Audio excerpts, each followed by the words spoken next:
Kamusta mga kaibigan? Halina at ating pakinggan ang isang kwento na magbibigay sa atin ng inspirasyon, saya at kilig.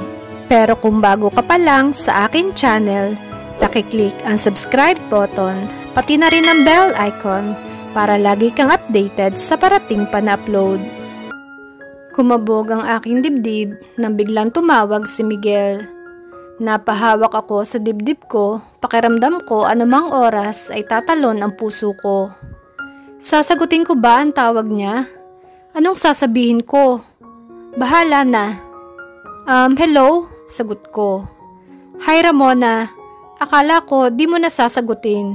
Malulungkot na sana ako. Saad niya. Ano bang kailangan mo? Pwede ba kitang makausap? Kahit ngayon lang, pagbigyan mo na ako please. Pakiusap niya. Tungkol ba saan ang pag-uusapan natin? Wika ko. It's about our son, Vincent Montenegro. Wika niya. Napamaang ang labi ko, nawalan ako ng sasabihin, di ko alam kung saan ako magsisimula o paano ako makakasagot. Hey, are you still there? Saad niya. Yes, I'm still here. Wika ko. Please Ramona, we need to talk. Pakiusap niya. Pag-iisipan ko Miguel. Yun na lang ang nasabi ko, sobrang lakas ng tibok ng aking puso, di na ako nakapag-isip pa ng maayos. I have to go Miguel, I'm kinda busy. Wait, saad niya. What? Tanong ko. I love you Ramona. Hindi na lamang siya kumibo at pinatay na agad ang kanyang phone. Alam kong narinig niya ang sinabi kong mahal ko siya. Kahit hindi siya sumagot, naririnig ko naman ang kanyang paghinga. Mahal na mahal ko si Ramona at lahat gagawin ko, mabawi ko lamang siya. Alam ko may pagtingin din siya sa akin at may anak kami. Yun na lang ang alas ko ngayon. Masaya akong pumasok sa opisina na salubungin ako ng aking sekretarya. Sir Miguel, kanina pa po kayo hinihintay ni Mr. Harold Miranda. May importante daw po siyang sadya sa inyo. Okay, let him into my office. Ano kaya ang importanteng sadya sa akin ng Harold na yon? Bulong ng isip niya. Makaraan ng 10 minuto, ay 3 mahihinang katok ang pumukaw sa kanyang pag-iisip. Please come in, I said. Good morning, Mr. Montenegro. Bati niya. Good morning, Mr. Harold Miranda. Formal kong bati sa kanya. What's bring you here this early, Mr. Miranda? Tanong ko. I'm here because of Ramona. Wika niya. Biglang kumabog ang aking dibdib pagkarinig ko sa pangalan ng babaeng pinakamamahal ko. What about her? Tanong ko. Stop whatever you're doing, Mr. Montenegro. I know you are investigating my family and I won't let you get any information regarding of our private life, especially when it's about my munchkins. Mahabang litanya niya. Hindi ako makaimik. Nag-iisip ang utak ko nang maisasagot nang biglang tumalikod si Harold. Nasabi ko na ang gusto kong sabihin. Leave us alone, Mr. Montenegro. Wika niya bago tuluyang lumabas ng aking opisina. Kinuha ko ang aking phone sa bulsa at mabilis na denial ang number ni Alvin. Ilang saglit lamang ay sumagot din agad ito. Dude, siguraduhin mo lang na importante yan. Kung hindi, malilintikan ka sa akin. Wika niya sa kabilang linya. Dude, umaga na, nangangabayo ka pa rin? Pang-asar ko. Istorbo ka, ano ba kailangan mo ha? Inis niyang sagot. Pinuntahan ako dito ni Harold. At alam niyang pinaimbestigahan ko sila. Kaya nga wala tayong makuha impormasyon tungkol sa kanila dahil alam nila nag-iimbestiga tayo tapos ngayon parang gulat na gulat ka pang alam nila. Inis niyang sagot sa kabilang linya. Then, gawin mo ang lahat para makakuha na tayo ng impormasyon tungkol sa relasyon ni Ramona sa mga Miranda. Ang bagal-bagal mo. Inis niyang wika. Huwag kang mainip. Makakahanap din tayo ng butas sa sekreto nilang iniingatan. Saad niya. Dapat lang. Sige na, ituloy mo na yan at baka mapornada pa ang junior mo. Natatawa na lamang ako sa pagiging babaero ng kaibigan ko. Isang araw, makakarma din yan at mapipikot. Kapag nangyari yan, ako ang unang tatawa sa kanya. Wika ng isip niya. Lumipas ang maghapon na walang laman ng isip ko kung hindi si Ramona at ang aming anak. Hindi ako makapapayag na hindi niya ako makikilala bilang ama niya. Kinuha ko ang aking cellphone at tinawagan ang numero ni Ramona. Ilang saglit lamang ay sinagot niya rin ang aking tawag. Hello? Wika niya. Ramona, we need to talk about our son. Please, I need to see him. Please Ramona, I'm begging you. Pag-usapan natin ang tungkol sa bata. Narinig ko ang malalim niyang buntong hininga. Are you free tonight? Tanong niya. Yes, I'm free tonight. Tomorrow, next day, or every day basta ikaw. Tuwang-tuwa kung saad. Meet me at the Italian restaurant in Chin's Hotel at 7 p.m. tonight. Wika niya. Alright, I will be there before 7 p.m. Okay, saad niya, sabay patay ng phone. Masayang-masaya ako na sa wakas ay makakausap ko na rin ang babaeng matagal ko nang pinapangarap na makasama. Nagmamadali ako nagligpit ng mga gamit ko sa table at umalis ng opisina. Kailangan ko nang makauwi at nang makapaghanda na ako para sa pagkikita namin ni Ramona.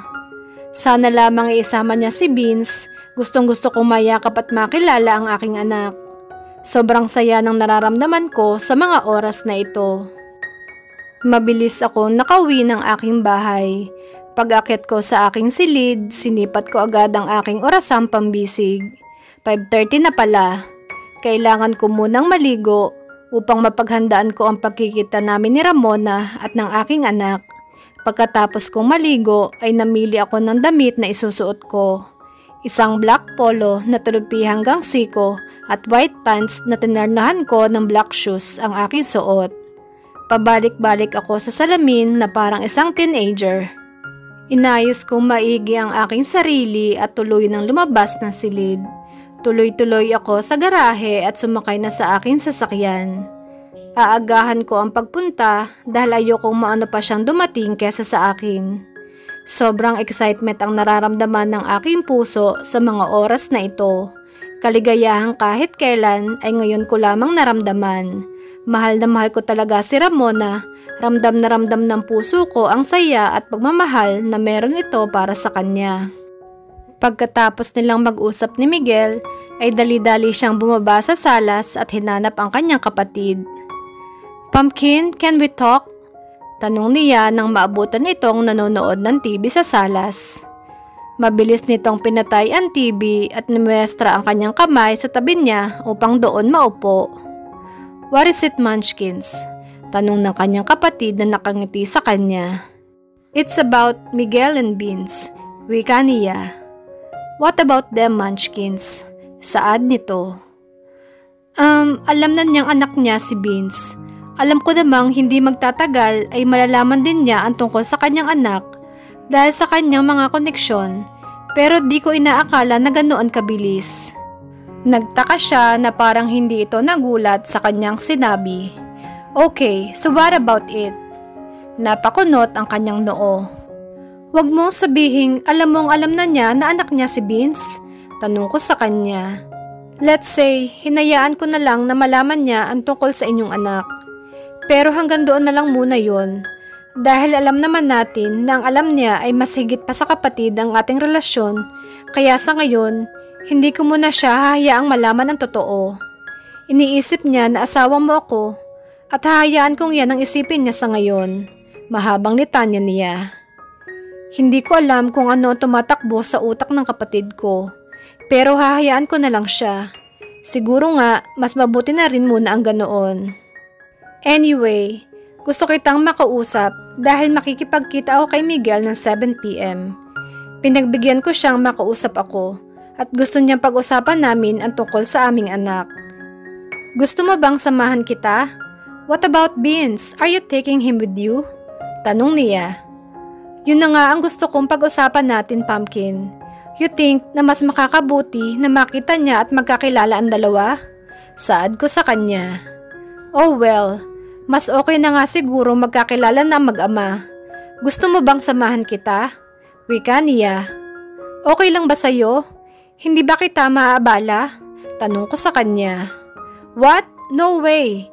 Basta kayo ng pamangkin ko, hindi kayo kailanman abala sa akin. Habang naglalakad kami sa hallway ng hotel papuntang Italian restaurant, ay may bumati sa aking kapatid. Hey bro, kailan ka pa dito sa Pilipinas? Tanong ng isang lalaki. Hey man, what are you doing here? Tanong ng kapatid ko. May nakamiting lang ako kaya nandito ako. Who is she? Your wife? She's so gorgeous man, saad niya sa kapatid ko. Oh David, this is my sister Ramona. Ramona, meet my best friend David. And this little one is my nephew, Vince. Pagpapakilala ng aking kapatid. Nice to meet you David, ngiting bati ko sa kanya. Wow, nice to meet you too. You're so beautiful. Pambobola niya. Munchkins, you go ahead. Kausapin ko lang tong mokong na to. Wika niya. Okay, sunod ka agad ha. Saad ko at tuluyan na kaming nagtungo ni Vince papuntang Italian restaurant. Pagkarating namin ay masaya kaming sinalubong ni Miguel. Oh my God, you really came. Tuwang-tuwang wika niya. Yeah, I'm here. Maigsi kong tugon. Inakay na niya kami sa table ni Vince habang titig na titig siya sa aking anak. What do you want to eat? Tanong niya sa akin. Seafood marinara is fine, I said. What about Vince? Wika niya. He loves mac and cheese, I said. Okay, nakangiti niyang tugon. Tinawag niya ang waiter at umorder na ng pagkain. Pwede mo ba akong ipakilala sa kanya? Tanong niya. Napabuntong hininga ako at tiningnan si Vince sa tabi ko habang naglalaro ng toy car na daladala niya. Hey sweetheart, di ba gusto mong makilala ang daddy mo? Tumingin sa akin ang aking anak. Yes, mommy, I want to meet my dad. I want to know him. Simpleng sagot niya. This man in front of you, his name is Miguel Montenegro. Tinitigan siya ng aking anak.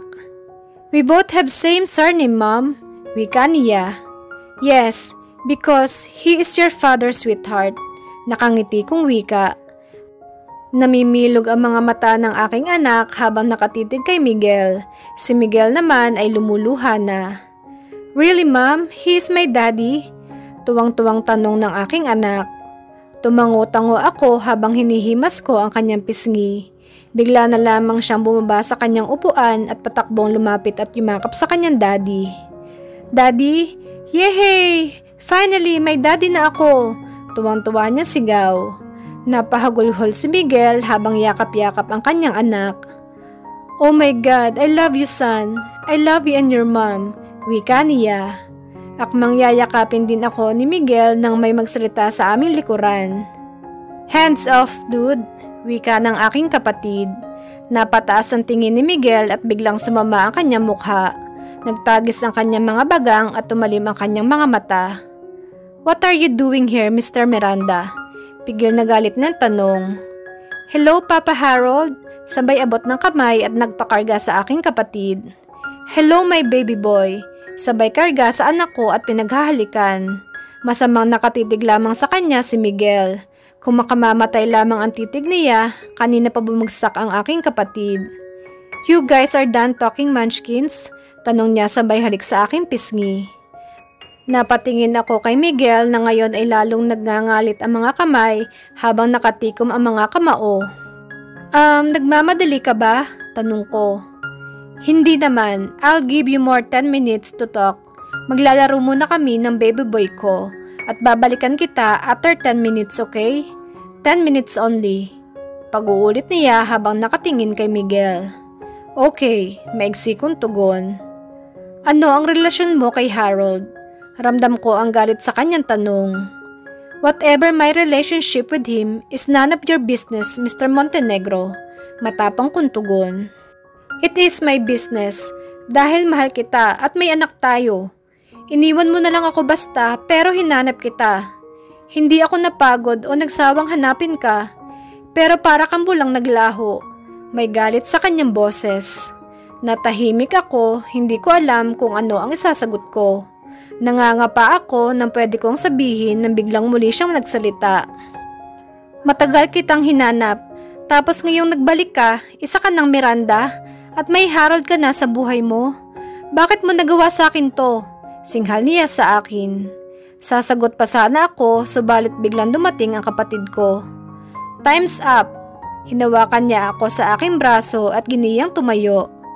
Good night, Mr. Montenegro, wika ng aking kapatid. Kita ko ang galit sa mukha ni Miguel, lalo na nang akbayan ako ng aking kapatid, habang ang kapatid ko naman ay ngising-ngisi. Good night, Daddy. I will see you again. Pahabol na sigaw ng anak ko habang palayo kami. Hanggang saan aabot ang pagseselos ni Miguel kay Harold? Kung alam lang sana niya na magkapatid ang dalawa, hindi na sana siya nasasaktan pa.